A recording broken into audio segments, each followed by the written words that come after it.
शरणं विसावं भक्तां विसावं आरती साई बाबा झालुनियानंग सस्वरूपी रहे दंग मोक्ष जनदाहि निज डोला श्रीरंग डोला श्रीरंग आरती साई बाबा जय मनिज स्वभावं दयतैसानुभावं दामिसि दयगानं ऐसी तुझी मावं आरती साई बाबा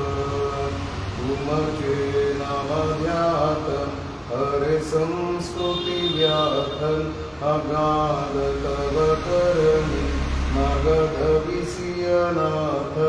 दविसियनाथं आरती साई बाबा कलियुगी अवतारं सगुण पर ब्रह्म सचरं अवतीर्ण जालासे स्वामी दत्तादिगंबर आरती साई बाबा आठा दिवस गुरुवारी भक्त करी शिवारी प्रभुपद महावायं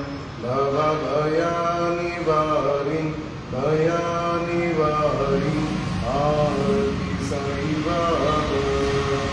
मगनिज द्रव्यदेवं तव चरणरजसेवं मागनिर्जियातं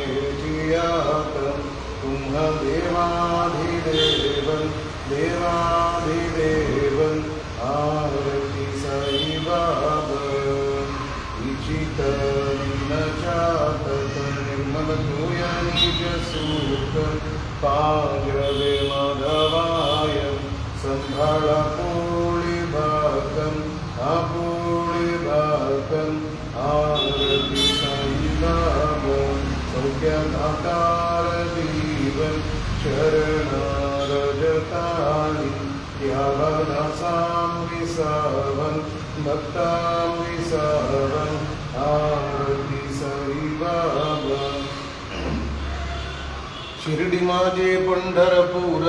साई बाबा रामावर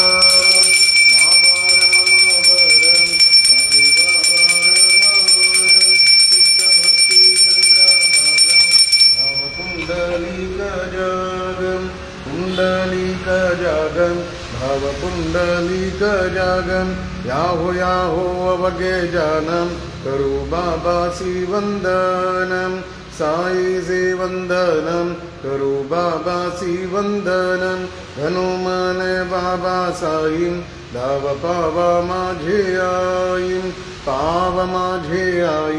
धाव पावा माझे आईं घालीन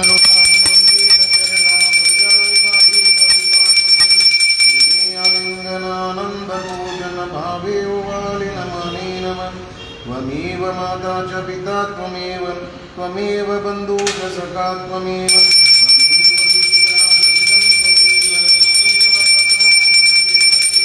कायेन वाचा मनसेन्द्रियेण बुद्ध्यात्मना वा प्रकृतिस्वभावं करोमि यद्यं सकलं परस्मै नारायणायेति समर्पयामि अच्युतं केशवं रामनारायणं कृष्णदामोदरं वासुदेवं हरिं श्रीधरं माधवं गोपिकावल्लभं जानकीनायकं रामचन्द्रं भजन्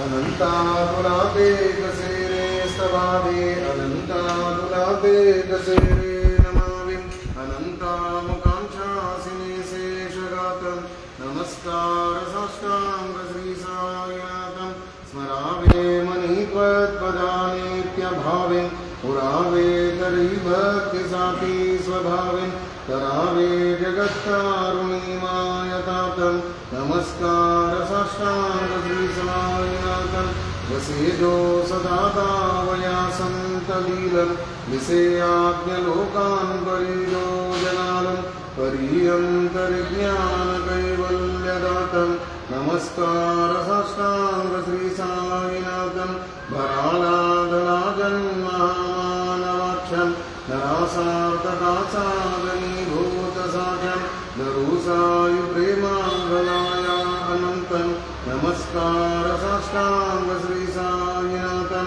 धरावे करिसानल्पज्ञकालं करावे अहं धन्यचुम्बो निगालं मुखे कालप्रेमे कराग्नासातं नमस्कार साष्टांग श्री साईनाथं सुराधीकजंच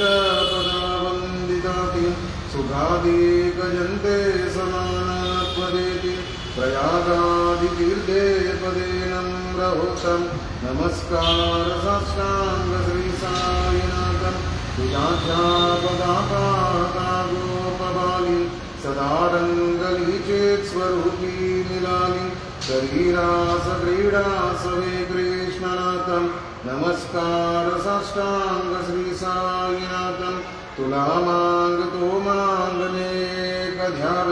कराजोडितो दीनात्यन्तभावेन् भवीमोहनीराजहातार्यातं नमस्कार साष्टांग श्री साईनाथं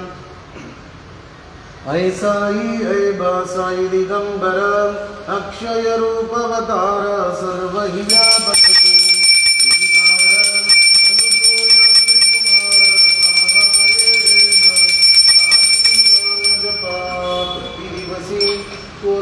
कोल्लापुरवृक्षेसी निर्मलनदितुंग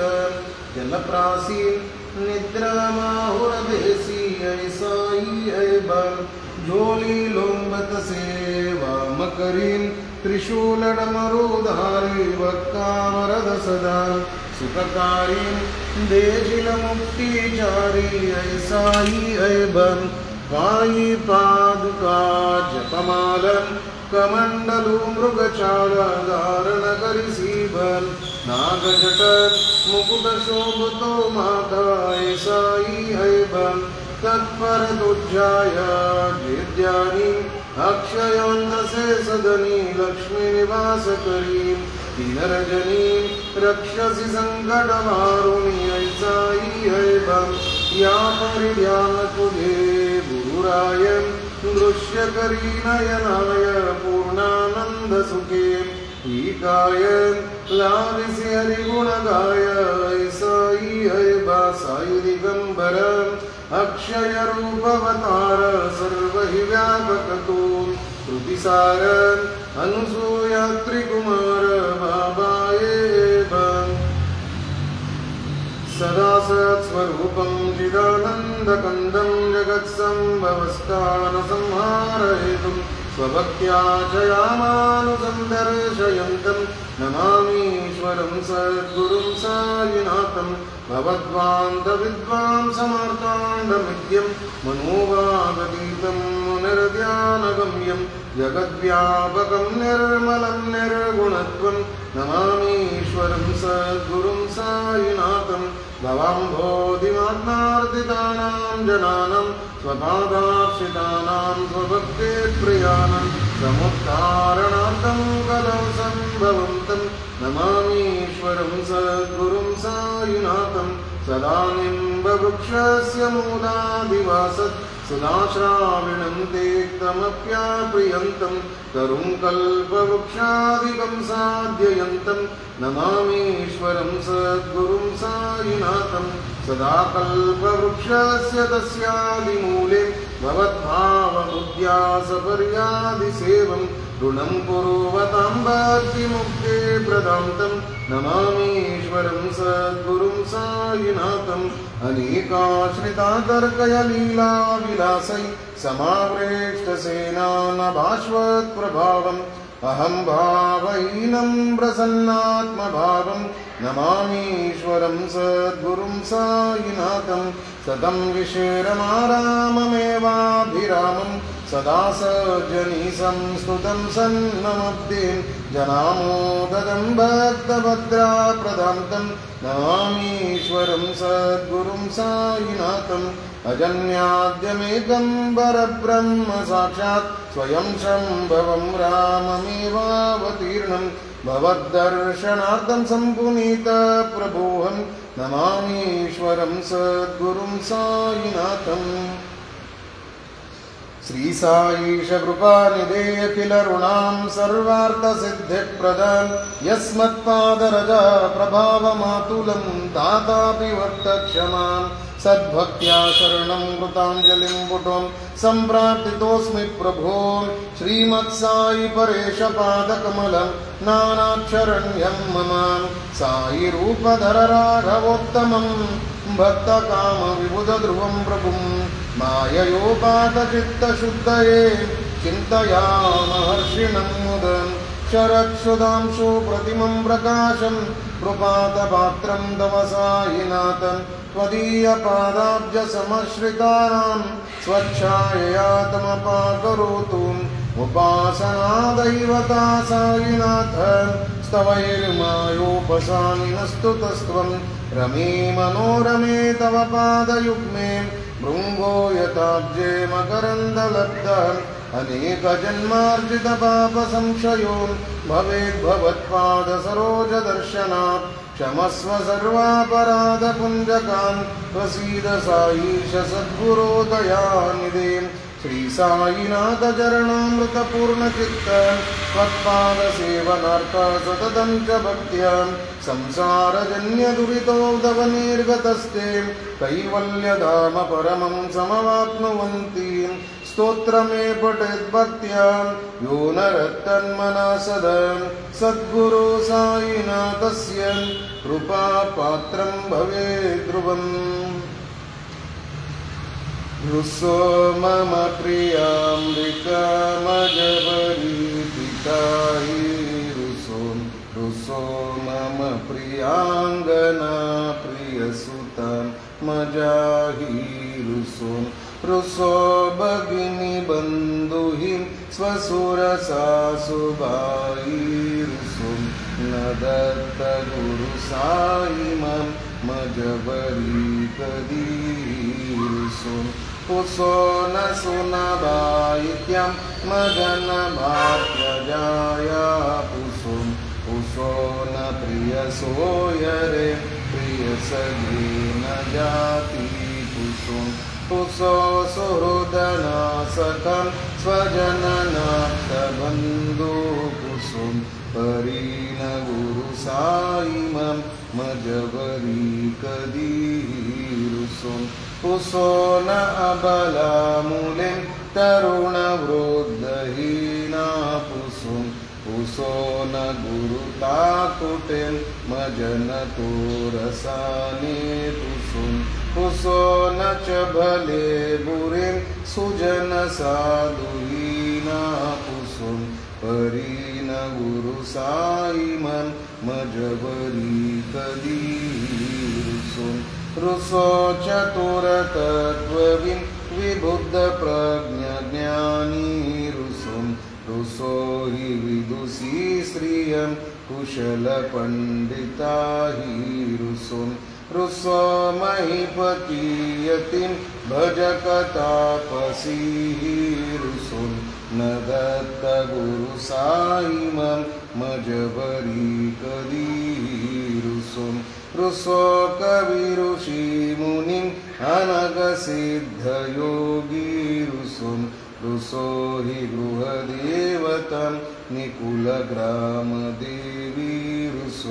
रुसो खलपिशाच हि मलिनधाकिनी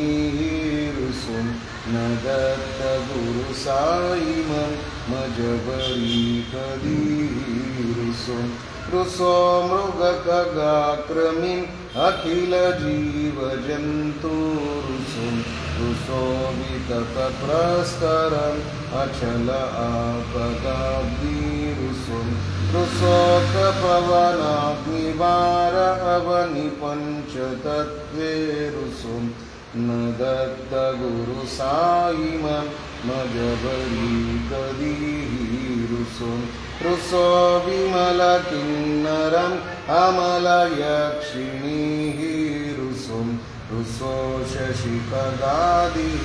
गगनिकारकारुसुम रुसो अमर राजहिं अदय धर्म राजा रुसुम न दत्त गुरु साई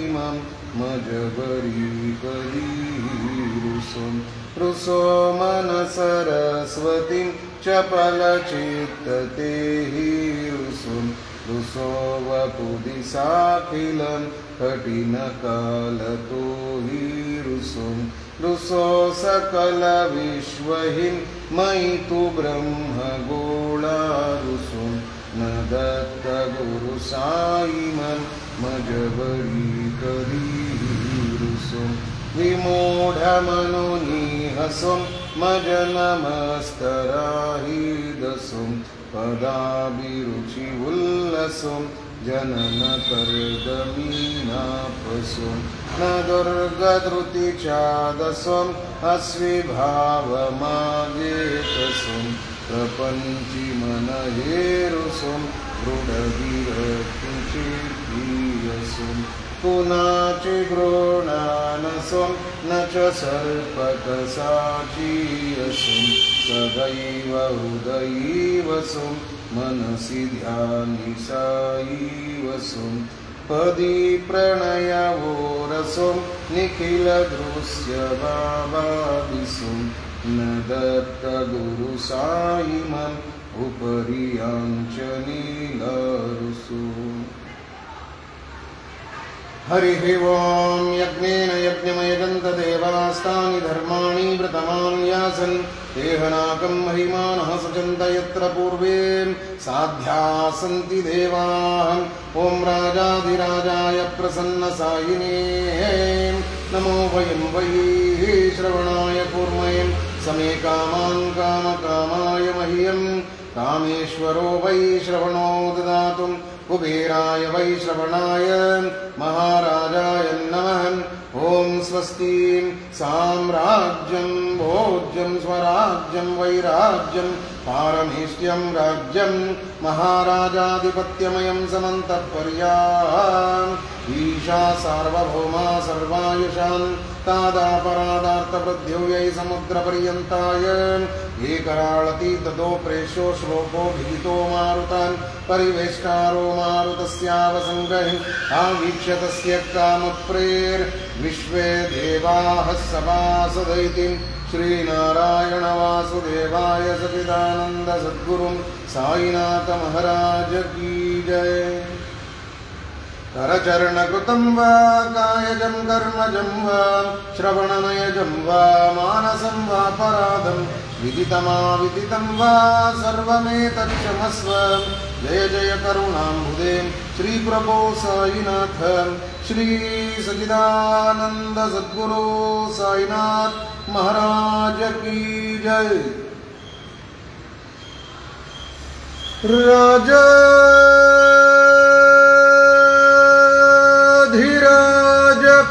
योगिराज परब्रह्म साईनाथ महाराज